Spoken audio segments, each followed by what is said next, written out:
بسم اللہ الرحمن الرحیم۔ السلام علیکم۔ سورت نصر کا نزول گویا رسول اکرم صلی اللہ علیہ وآلہ وسلم کی اس دنیا سے جانے کی اطلاع تھی۔ ابن عباس رضی اللہ عنہ کا بیان ہے کہ جب یہ سورت نازل ہوئی تو نبی کریم صلی اللہ علیہ وآلہ وسلم نے فرمایا، مجھے میری وفات کی خبر دے دی گئی ہے اور میرا وقت آن پورا ہوا۔ دوسری روایت جو حضرت عبداللہ بن عباس رضی اللہ عنہ سے منقول ہے، اس میں بیان کیا گیا ہے کہ اس سورت کے نزول سے حضور صلی اللہ علیہ وآلہ وسلم نے یہ سمجھ لیا تھا کہ آپ کو دنیا سے رخصت ہونے کی اطلاع دے دی گئی ہے۔ رسول اکرم صلی اللہ علیہ وآلہ وسلم سے زیادہ اس بات سے کون واقف ہو سکتا تھا کہ ان کی دنیا سے روانگی کا وقت آن پہنچا ہے۔ جب دین کی دعوت کا کام پورا ہو گیا اور دعوت و تبلیغ اپنے اتمام و کمال کو پہنچ گئی اور الوحید الہی کے اثبات اور اس کے ماسوا کی نفی اور رسالت محمدی صلی اللہ علیہ وآلہ وسلم کی بنیاد پر ایک جدید معاشرے کی تعمیر عمل میں آ چکی اور عرب کی باغ دوڑ اسلام کے ہاتھوں میں آ گئی، تو رسول اکرم صلی اللہ علیہ وآلہ وسلم سے ایسی علامتیں نمودار ہونا شروع ہوئیں اور آپ کے قلب و شعور کو یہ احساس ہو چلا کہ دنیا میں اب قیام کا زمانہ اختتام کے قریب ہے اور اس فانی دنیا کو الوداع کہنے والے ہیں۔ چنانچہ رسول اکرم صلی اللہ علیہ وآلہ وسلم نے سفر آخرت کی تیاری شروع کر دی۔ اللہ کی عبادت اور تسبیح و تہلیل میں پہلے بھی کمی نہ تھی، اب اس میں اور بھی اضافہ ہو گیا۔ ہر سال رمضان میں 10 روز اعتکاف کا معمول تھا۔ 10 ہجری کے رمضان میں 20 روز کا اعتکاف فرمایا۔ پھر حضرت جبرائیل علیہ السلام نے 2 مرتبہ قرآن کا دور کرایا۔ آخری حج حجۃ الوداع کے موقع پر جو خطبہ ارشاد فرمائے، اس جملے سے رخصت اور الوداع کا انداز نمایاں تھا۔ رسول اکرم صلی اللہ علیہ وآلہ وسلم نے ارشاد فرمایا، مجھے نہیں معلوم غالباً اس سال کے بعد اس مقام پر تم لوگوں سے کبھی نہ مل سکوں گا۔ اوائل سفر 11 ہجری میں دامن عہد تشریف لے گئے، نماز جنازہ پڑھی، ان سے اس طرح رخصت ہوئے جیسے کوئی دنیا سے جانے والا اپنے زندہ عزیزوں سے رخصت ہوتا ہے۔ پھر واپس تشریف لا کر منبر پر تشریف فرما ہوئے اور یہ خطبہ ارشاد فرمایا، میں تم سے پہلے حوض کوثر پر جا رہا ہوں تاکہ اللہ کی بارگاہ میں تمہارے متعلق شہادت دوں۔ خدا کی قسم، میں اس وقت اپنا حوض کوثر دیکھ رہا ہوں۔ مجھے زمین اور زمین کے خزانے کی کنجیاں عطا کی گئی ہیں۔ مجھے یہ خوف قطعاً نہیں کہ تم میرے بعد شرک کرو گے، بلکہ اندیشہ اس کا ہے کہ ایک دوسرے سے آگے نکلنے کی کوشش شروع کر دو گے۔ ایک روایت میں ہے کہ ایک روز آدھی رات کو آپ جنت البقیع تشریف لے گئے۔ دیر تک آپ نے اہل بقیع کے لیے دعائے مغفرت کی۔ فرمایا، اے قبر والو، تم پر سلام، جس حال میں ہیں اس کے مقابل تمہیں وہ حال مبارک ہو جس میں تم ہو۔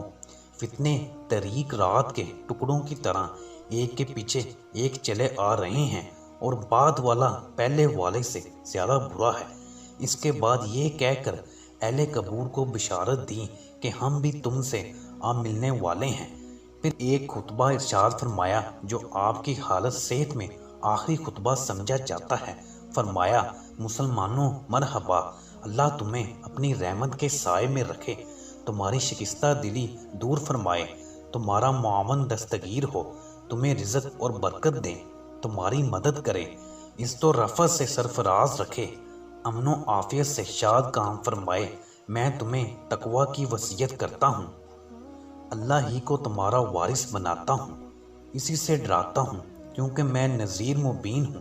دیکھنا، اللہ کی بستیوں اور اس کے بندوں میں تکبر اور برتری اختیار نہ کرنا۔ اللہ نے مجھے اور تمہیں حکم دیا ہے، یہ آخرت کا گھر ہے، یہ ہم ان لوگوں کو دیتے ہیں جو زمین میں تکبر و برتری اور فساد کا ارادہ نہیں کرتے، اور آخرت کی کامرانی صرف پرہیزگاروں کے لیے ہے۔ پھر فرمایا، کیا متکبروں اور مغروروں کا ٹھکانہ دوزخ نہیں؟ اور آخر میں یہ جملہ ارشاد فرمایا، تم سب پر سلام اور ان سب پر سلام جو اسلام کے ذریعے میری بیعت میں داخل ہوں گے۔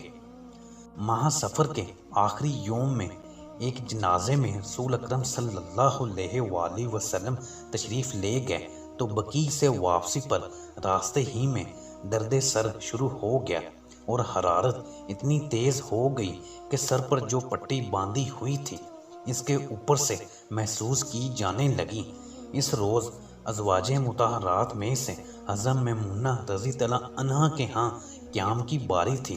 ذوف اور نکات میں برابر اضافہ ہو گیا تھا۔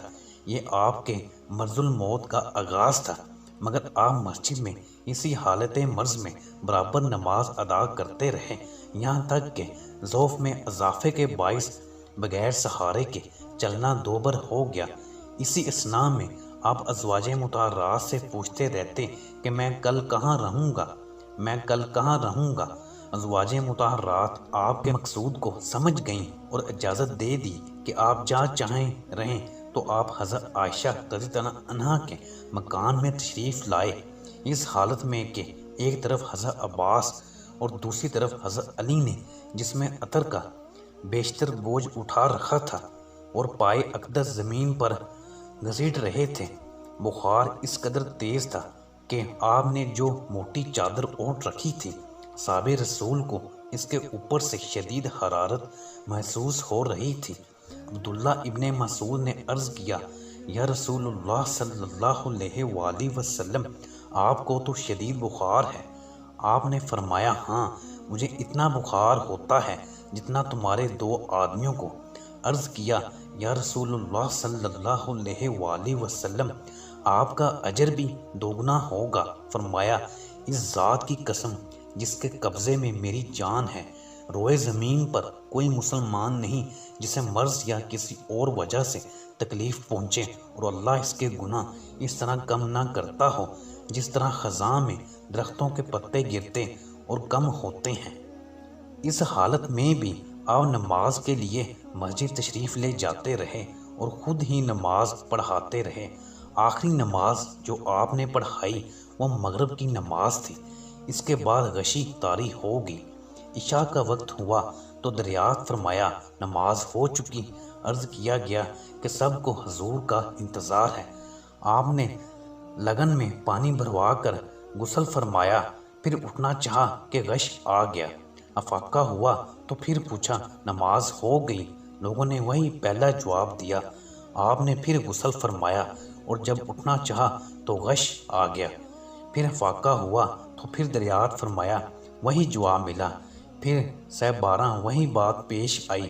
بالآخر آپ نے ارشاد فرمایا کہ ابو بکر نماز پڑھائیں۔ جو شخص یہ حکم لے کر مسجد میں پہنچا اسے حضرت ابو بکر صدیق رضی اللہ عنہ نظر نہ آئے تو حضرت عمر سے کہا کہ آپ نماز پڑھا دیجئے۔ ادھر حضرت عمر رضی اللہ عنہ نماز پڑھانے لگے تو تکبیر کی آواز آپ نے سن لی تو فرمایا، نہیں نہیں، ابو بکر نماز پڑھائیں۔ ایک دن یا 2 دن پہلے ظہر کے وقت بیماری سے ذرا افاقہ محسوس ہوا۔ رسول اکرم صلی اللہ علیہ وآلہ وسلم نے فرمایا، مجھ پر 7 مشک پانی بہاؤ۔ پھر حضرت عباس اور حضرت علی رضی اللہ عنہ کے سہارے مسجد آئے۔ ابو بکر رضی اللہ عنہ نماز پڑھا رہے تھے۔ آہٹ پا کر ابو بکر پیچھے ہٹے۔ آپ نے اشارے سے روکا اور ان کے پہلو میں بیٹھ کر نماز پڑھائی۔ اس طرح حضرت ابو بکر رسول اکرم صلی اللہ علیہ وآلہ وسلم کی نماز کی ابتدا کر رہے تھے اور صحابہ کرام کو تکبیر سنا رہے تھے۔ اس کے بعد ایک خطبہ ارشاد فرمایا جو عموماً آپ صلی اللہ علیہ وآلہ وسلم کا آخری خطبہ سمجھا جاتا ہے۔ خطبے کا آغاز ان الفاظ سے ہوا، اللہ تعالیٰ نے اپنے ایک بندے کو اختیار دیا کہ وہ دنیا کی چمک دمک اور زیب و زینت میں سے جو کچھ چاہے لے لے، یا اللہ کے پاس جو کچھ ہے اسے قبول کر لے۔ پس اس کے بندے نے وہی قبول کیا جو خدا کے پاس ہے۔ ابو سعید خدری کا بیان ہے کہ یہ سنتے ہی حضرت ابو بکر صدیق رضی اللہ عنہ رونے لگے اور کہا، ہمارے ماں باپ آپ پر قربان۔ رسول اکرم صلی اللہ علیہ وآلہ وسلم نے غار حرا کے رفیق کو رونے سے منع کیا، فرمایا ابو بکر اپنے آپ پر رحم کرو۔ پھر مخاطب ہوئے، میں تمام لوگوں میں سے سب سے بڑھ کر ابو بکر کے مال اور افاقت کا ممنون ہوں۔ اگر اپنے رب کے علاوہ کسی کو خلیل بناتا تو ابو بکر کو خلیل بناتا، لیکن اسلامی اخوت و محبت کا رشتہ ہی کافی ہے۔ دیکھو مسجد میں کوئی دروازہ باقی نہ چھوڑا جائے سوائے ابو بکر کے دروازے کے۔ قبر کو سجدہ گاہ نہ بناؤ۔ آپ صلی اللہ علیہ وآلہ وسلم کی زوجہ محترمہ ام حبیبہ، ام سلمہ اور سودا، انہوں نے حبش میں ماریا نام کا گرجا دیکھا تھا اور اس کے نقش و نگار کا ذکر رسول اکرم صلی اللہ علیہ وآلہ وسلم کے سامنے آیا تو آپ نے فرمایا ان لوگوں میں کوئی مرد صالح ہوتا تو اس کی قبر کو عبادت گاہ بنا لیتے ہیں۔ قیامت کے دن ایسے لوگ اللہ کے نزدیک بدترین خلائق میں سے ہوں گے۔ یہود و نصارہ پر اللہ کی لعنت کہ انہوں نے اپنے انبیاء کی قبروں کو مساجد بنایا۔ ایک روایت میں ہے کہ یہود و نصارہ پر اللہ کی مار کہ انہوں نے اپنے انبیاء کی قبروں کو مسجدیں بنا لیا۔ آپ نے یہ بھی فرمایا تم لوگ میری قبر کو بت نہ بنانا کہ اس کی پوجا کی جائے۔ پھر آپ نے اپنے آپ کو قصاص کے لیے پیش کیا اور فرمایا جس شخص کے جسم کو کوئی تکلیف پہنچی ہو یا آبرو پر حرف رکھا ہو تو میں حاضر ہوں، بدلہ لے لے، یا کسی کے مال میں مجھ سے نقصان ہوا ہو تو یہ میرا مال ہے وہ لے لے، تاکہ میں اپنے رب سے ملوں تو تمام حقوق سے پاک اور بری ذمہ ہو کر ملوں۔ آپ کے ارشاد فرمانے کے بعد ایک شخص نے کہا آپ کے ذمہ میرے 3 درہم باقی ہیں۔ آپ نے فضل بن عباس سے فرمایا انہیں ادا کر دو۔ اس کے بعد فرمایا کہ میں تمہیں انصار کے بارے میں وصیت کرتا ہوں کیونکہ وہ میرے قلب و جگر ہیں۔ انہوں نے اپنی ذمہ داری پوری کر دی مگر ان کے حقوق باقی ہیں۔ ریلت سے ایک روز قبل رسول اکرم صلی اللہ علیہ وآلہ وسلم نے اپنے تمام غلام کو آزاد کر دیا۔ آپ کے پاس 7 دینار موجود تھے، انہیں صدقہ کر دیا۔ اپنے ہتھیار مسلمانوں کو ہبہ فرما دیے۔ اسی رات میں چراغ جلانے کے لیے حضرت عائشہ نے پڑوسن سے تیل ادھار لیا۔ حیات طیبہ کا آخری دن یوم وفات مرض میں شدت اور تخفیف ہوتی رہتی تھی۔ حضرت انس رضی اللہ عنہ کا بیان ہے کہ دور شنبہ کے روز مسلمان نماز فجر میں مصروف تھے اور ابو بکر صدیق رضی اللہ عنہ امامت فرما رہے تھے کہ اچانک رسول اکرم صلی اللہ علیہ وآلہ وسلم نے حضرت عائشہ کے حجرے کا پردہ اٹھایا اور صحابہ کرام پر جو صفیں باندھے نماز میں مصروف تھے نظر ڈالی۔ آپ مسرت سے تبسم ریز ہوئے۔ ادھر ابو بکر صدیق رضی اللہ عنہ اپنی ایڑی کے بل پیچھے ہٹ کے صف میں جا ملے۔ انہوں نے سمجھا کہ رسول اکرم صلی اللہ علیہ وآلہ وسلم نماز کے لیے تشریف لانا چاہتے ہیں۔ آپ کے اس اچانک ظہور سے مسلمان اس قدر خوش ہوئے، فرط مسرت سے قریب تھا کہ لوگوں کی نمازیں ٹوٹ جائیں۔ آپ نے اشارے سے روک دیا، حجرے کے اندر تشریف لے گئے اور پردہ گرا دیا۔ اس کے بعد آپ پر کسی دوسری نماز کا وقت نہیں آیا۔ جوں ہی دن چڑھا آپ کی تکلیف میں اضافہ ہوتا گیا۔ بیٹی فاطمہ رضی اللہ عنہ آئیں تو ان سے کچھ سرگوشی کی۔ حضرت فاطمہ رضی اللہ عنہ رونے لگیں۔ آپ نے دوبارہ سرگوشی کی تو وہ ہنسنے لگیں۔ وفات کے بعد فاطمہ رضی اللہ عنہ نے بتایا پہلے مجھے خبر دی تھی کہ میرے خیال میں اس مرض میں میری وفات ہوگی۔ یہ سنتے ہی مجھے بے اختیار رونا آ گیا۔ پھر آپ صلی اللہ علیہ وآلہ وسلم نے فرمایا کہ میرے گھر والوں میں سے سب سے پہلے تم مجھ سے ملو گی۔ یہ سن کر میں خوشی کے مارے ہنس پڑی اور یہ بشارت بھی دی کہ میں اہل جنت کی عورتوں کی سردار ہوں گی۔ حالت بیماری میں مرض نے جو شدت اختیار کی تو حضرت عائشہ رضی اللہ عنہ آپ سے حفظ کی ہوئی دعائیں پڑھ کر آپ پر دم کرتی رہتی تھیں اور آپ کے دست ہائے مبارک جسم عطر پر پھیرتی رہتی تھیں۔ طبیعت زیادہ بگڑنے لگی تو رسول اکرم صلی اللہ علیہ وآلہ وسلم نے پانی کا پیالہ پاس رکھوا لیا۔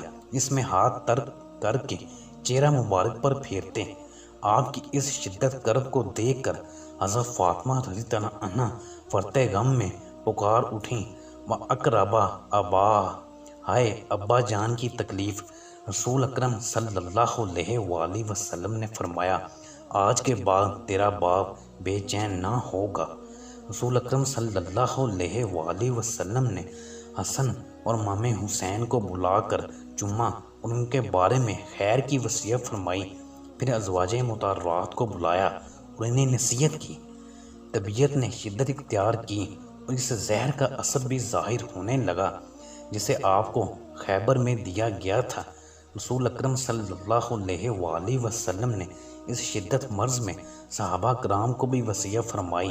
فرمایا، الصلاۃ الصلاۃ وما ملکت ایمانکم، نماز نماز اور تمہارے زیر دست یعنی لونڈی غلام۔ حیات طیبہ کا آخری وقت، حالت نزاع کے وقت حضرت عائشہ نے آپ کو اپنے اوپر سہارا دے کر ٹیک لیا۔ آپ کا بیان ہے کہ اللہ کی ایک نعمت مجھ پر یہ ہے کہ رسول اکرم صلی اللہ علیہ وآلہ وسلم نے میرے گھر میں میری باری کے دن میرے سینے پر وفات پائی اور آپ کا لعاب اور میرا لعاب موت کے وقت یکجا کر دیا گیا۔ اس کی صورت یہ ہوئی کہ عبد الرحمن بن ابی بکر تشریف لائے، ان کے پاس مسواک تھی۔ رسول اکرم صلی اللہ علیہ وآلہ وسلم مسواک کی طرف دیکھ رہے ہیں۔ میں سمجھی کہ آپ مسواک چاہتے ہیں۔ میں نے کہا، آپ کے لیے لے لوں؟ آپ نے سر سے اشارہ فرمایا کہ ہاں۔ میں نے مسواک لے کر آپ کو دی تو آپ کو کڑی محسوس ہوئی۔ میں نے کہا، اسے آپ کے لیے نرم کر دوں؟ آپ نے کہا ہاں۔ میں نے مسواک نرم کر دی اور آپ نے نہایت اچھی طرح مسواک کی۔ مسواک سے فارغ ہوتے ہی انگلی سے آسمان کی طرف اشارہ فرمایا اور 3 مرتبہ کہا، بل الرفیق الاعلی، بل الرفیق الاعلی۔ بس اب اور کوئی نہیں، صرف رفیق اعلیٰ درکار ہے۔ تیسری بار یہ جملہ ادا ہوا اور ہاتھ جھک گیا اور آپ رفیق اعلیٰ سے جا ملے اور روح پاک عالم قدس میں پہنچ گئی۔ انا للہ و انا الیہ راجعون۔ آپ کی عمر شریف بوقت وصال 63 سال کچھ دن تھی۔ وہ سال 12 ربیع الاول 11 ہجری بروز پیر بوقت چاشت ہوا۔ اس حادثے کی خبر فوراً سب کو پہنچ گئی۔ مدینہ والوں پر غم کا پہاڑ ٹوٹ پڑا، ان کی دنیا تاریک ہو گئی۔ رسول اکرم صلی اللہ علیہ وآلہ وسلم کی وفات سے صحابہ کرام اور اس وقت کی اسلامی دنیا پر جو قیامت گزری ہوگی، اس کا آج تصور کرنا بھی مشکل ہے۔ اس ناگہانی ضرب نے بعض کو انتہائی پریشانی اور غیر معمولی اضطراب میں مبتلا کر دیا۔ آپ کی وفات پر حضرت فاطمہ نے فرتے غم سے فرمایا، آہ پیارے باپ نے پروردگار کی دعوت قبول کر لی، آہ پیارے باپ نے الفردوس کو ٹھکانہ بنایا۔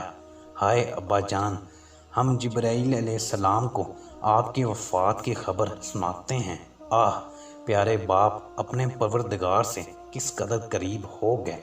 رسول اکرم صلی اللہ علیہ وآلہ وسلم کی وفات کے بعد کسی نے حضرت فاطمہ رضی اللہ عنہ کو ہنستے ہوئے نہ دیکھا۔ حضرت عائشہ رضی اللہ عنہ اور دوسری ازواج مطہرات کی کیفیت الفاظ میں نہیں سما سکی۔ حضرت عائشہ رضی اللہ عنہ کی زبان مبارک صرف خصائص نبوت کی ترجمانی کے لیے وقف، وہ نبی جس نے امیری پر فقیری کو ترجیح دی، جس نے تونگری کو ٹکرا دیا اور مسکینی کو قبول کیا، وہ دین پرور رسول جو امت آسی کے غم میں پوری ایک رات بھی آرام سے نہ سوئے، وہ صاحب خلق عظیم جو مسلسل نفس سے جنگ آزما رہے، وہ رحمت للعالمین جس کا باب فیض فقیروں اور حاجت مندوں کے لیے ہر وقت کھلا رہتا تھا، جس کا رحیم دل اور پاک ضمیر دشمنوں کی اظہار ثانی سے کبھی غبار آلود نہ ہوا، وہ نبی جس کے موتی جیسے دانت شہید کیے گئے مگر انہوں نے پھر بھی صبر سے کام لیا۔ جس کی نورانی پیشانی کو زخمی کیا گیا مگر انہوں نے دامن عفو ہاتھ سے جانے نہ دیا۔ دوسری طرف صحابہ کرام میں جو بے چینی پھیلی، وفات کی خبر نے حضرت عمر رضی اللہ عنہ کے ہوش اڑا دیے، اور آپ یہ ماننے کو تیار نہیں تھے کہ رسول اکرم صلی اللہ علیہ وآلہ وسلم کی وفات ہوئی ہے، بلکہ عمر رضی اللہ عنہ نے فرمایا کہ آپ صلی اللہ علیہ وآلہ وسلم اپنے رب کے پاس تشریف لے گئے ہیں۔ ادھر حضرت ابو بکر صدیق رضی اللہ عنہ اپنے مکان سے تشریف لائے، دیکھا حجرہ عائشہ رضی اللہ عنہ میں قیامت برپا ہے۔ سیدھے حضرت عائشہ رضی اللہ عنہ کے حجرے میں گئے۔ رحمت عالم صلی اللہ علیہ وآلہ وسلم کا جسد مبارک دھاری دار یمنی چادر سے ڈھکا ہوا تھا۔ رخ انور سے چادر ہٹائی، اسے بوسہ دیا اور روئے۔ پھر فرمایا، میرے ماں باپ آپ پر قربان، اللہ آپ پر دو موت جمع نہیں کرے گا۔ جو موت آپ کے لیے لکھی جا چکی تھی، اس کا ذائقہ آپ نے چکھ لیا۔ اس کے بعد حضرت ابو بکر صدیق رضی اللہ عنہ حجرہ عائشہ سے باہر تشریف لائے۔ حضرت عمر رضی اللہ عنہ لوگوں سے بات کر رہے تھے۔ حضرت ابو بکر صدیق رضی اللہ عنہ نے ان سے کہا، عمر بیٹھ جاؤ۔ پھر ممبر پر چڑھے اور بعد حمد و ثنا کے فرمایا، سورۃ زمر کی ایک آیت تلاوت کی جس کا ترجمہ یہ ہے، آپ کی بھی وفات ہونی ہے اور ان سب کو بھی مرنا ہے۔ پھر فرمایا، تم میں سے جو شخص محمد صلی اللہ علیہ وآلہ وسلم کی عبادت کرتا تھا تو وہ جان لے کہ محمد صلی اللہ علیہ وآلہ وسلم دنیا سے جا چکے ہیں، اور جو شخص اللہ کی عبادت کرتا تھا تو یقیناً اللہ ہمیشہ زندہ رہنے والا ہے، کبھی نہیں مرے گا، ارشاد الہی ہے، اور محمد صلی اللہ علیہ وآلہ وسلم اللہ کے رسول ہیں۔ ان سے پہلے بھی رسول گزر چکے ہیں، اگر وہ وفات پا جائیں یا ان کو شہید کر دیا جائے تو کیا تم الٹے پاؤں پھر جاؤ گے؟ اور جو بھی الٹے پاؤں پھرے گا وہ اللہ کا کچھ نہ بگاڑے گا، اور جلد ہی اللہ شکر گزاروں کو بہتر بدلہ عطا فرمائے گا۔ صحابہ کرام جن کے درمیان کوہرام مچا ہوا تھا، سب فرتے غم سے حیران تھے۔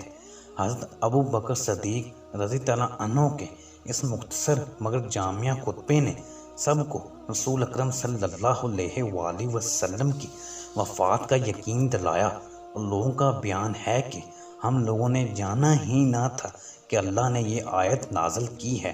حضرت عمر فاروق رضی اللہ عنہ نے یہ آیت سنی تو کہا، میرے پاؤں ٹوٹ گئے اور کھڑے رہنے کی تاب مجھ میں نہ رہی۔ یقین ہو گیا کہ واقع رسول اکرم صلی اللہ علیہ وآلہ وسلم اس دنیا سے رحلت فرما گئے۔ ابن سعد کی روایت ہے کہ آپ نے ارشاد فرمایا کہ میرے قریبی عزیز مجھے غسل دیں گے اور وہی قبر میں اتاریں گے۔ چنانچہ منگل کے روز آپ کو کپڑے اتارے بغیر غسل دیا گیا۔ حضرت عباس، حضرت علی رضی اللہ عنہ اور حضرت عباس رضی اللہ عنہ کے صاحبزادوں نے آپ کو غسل دیا۔ آپ کے آزاد کردہ غلام شکران اور اسامہ پانی بہا رہے تھے، اور حضرت اوس نے آپ کو اپنے سینے سے لگا رکھا تھا۔ اس کے بعد تین سفید یمنی چادروں میں کفنایا گیا۔ قبر کے متعلق صحابہ کرام میں مشورہ ہوا تو حضرت ابو بکر رضی اللہ عنہ نے فرمایا کہ میں نے رسول اللہ صلی اللہ علیہ وآلہ وسلم کو یہ فرماتے ہوئے سنا ہے کہ نبی وہیں دفن ہوتے ہیں جہاں سے اٹھائے گئے ہوں، تو آپ کو حجرہ عائشہ میں دفن کیا گیا۔ طبقات ابن سعد میں جنازہ کے متعلق بھی آپ کا ارشاد گرامی منسوب ہے۔ فرمایا، غسل اور کفن کے بعد میرا جنازہ قبر کے کنارے رکھ دینا اور تھوڑی دیر کے لیے باہر ہو جانا، کیونکہ سب سے پہلے جبرائیل علیہ السلام، میکائیل علیہ السلام، اسرافیل علیہ السلام اور ملک الموت عزرائیل علیہ السلام ملائکہ کے ساتھ نماز جنازہ ادا کریں گے۔ پھر اس کے بعد 10 صحابہ کرام باری باری حجرہ مطہرہ میں داخل ہو کر نماز جنازہ پڑھتے رہے۔ کوئی امام نہ تھا۔ سب سے پہلے میرے عزیز مرد نماز پڑھیں، پھر اس کے بعد 10 صحابہ کرام باری باری حجرہ مطہرہ میں داخل ہو کر نماز جنازہ پڑھیں۔ کوئی امام نہ تھا۔ سب سے پہلے میرے عزیز مرد نماز پڑھیں، پھر ان کی عورتیں اور ان کے بعد بچوں نے نماز جنازہ سے فراغت کے بعد بدھ کی رات میں آپ صلی اللہ علیہ وآلہ وسلم کے جسد اطہر کو سپرد خاک کیا۔ ویڈیو کو لائک بھی کر دیا کریں اور ہمارے چینل کو سبسکرائب بھی کریں اور گھنٹی کے بٹن کو پریس کر دیں تاکہ ہماری آنے والی ہر نئی ویڈیو کی نوٹیفیکیشن آپ کے پاس سب سے پہلے پہنچ سکیں۔ شکریہ، اللہ حافظ۔